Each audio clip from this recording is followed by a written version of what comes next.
Hello दोस्तों, नमस्ते प्रणाम। तो देखी जा हमनी के जाते जा खेत घूमे। खेत घूमे में बहुत खुशी मिलेला घरे अइला के बाद काम पर से।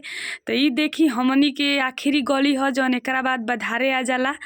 तो हमनी के माने बधारिये में बनी जा, बहुत खुशी होखेला, बहुत हंसे नी जा, खेले नी जा।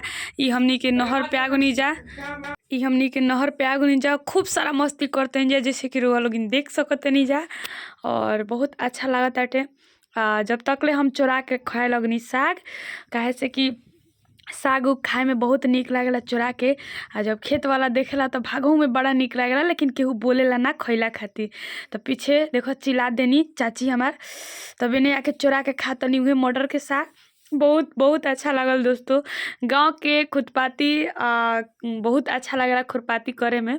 और बहुत मस्ती करतनी। देख ली एइजा खेसारी के साग दूसरा के खेत में अब पड़ल बानी तो खेसारी के साग खातनी अब बहुत अच्छा लागता। पहला बार लगभग 3 महीना बाद हम बधारी में गुई रहनी अपना गांव से। काम से फुर्सते ना मिलत रहे, टेंशन रहत रहे काम करे के बा। तो यही चलते घूमे के तनी मन कइला सा।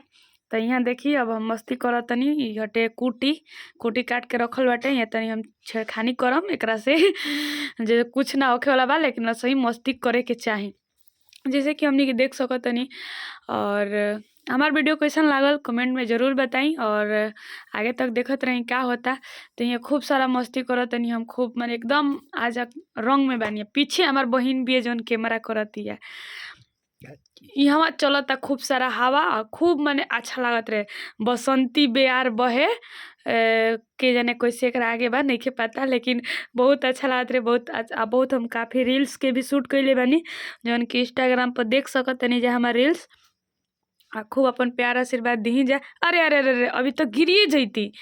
अब खेत में जानते बानी पातर पातर मेढ़ रहेला, आर रहेला, तो आदमी लोग हट जाला, गिर जाला। तो कुछ ऐसे ही मोमेंट भइल हमरा संगे। तो रउआ सब देख सकत तनी जा कि कितना माने खुश बानी हम वीडियो के माध्यम से।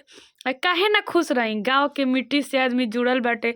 शहर में तो आदमी रहेला मजबूरी में काम उम करेला, तो आदमी ना ई सब से भेंट होला, लेकिन गांव ही होखेला। रउआ लोग तो जानते बानी जा।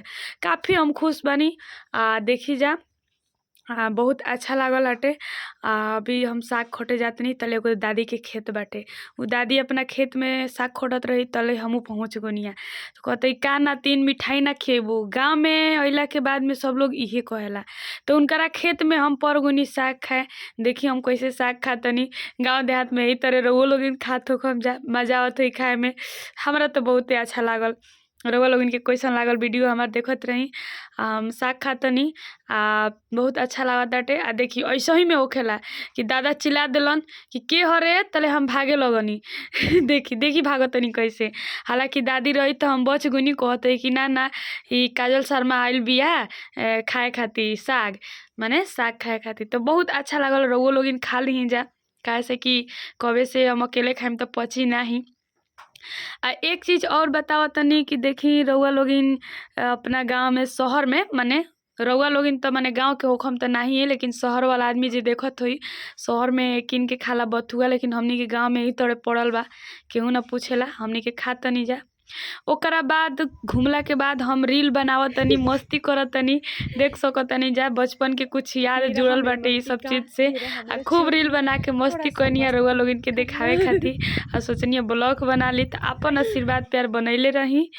खूब बढ़िया से हमनी के वीडियो देखी, लाइक करी। धन्यवाद इतना टाइम देवे खातिर। जय माता दी।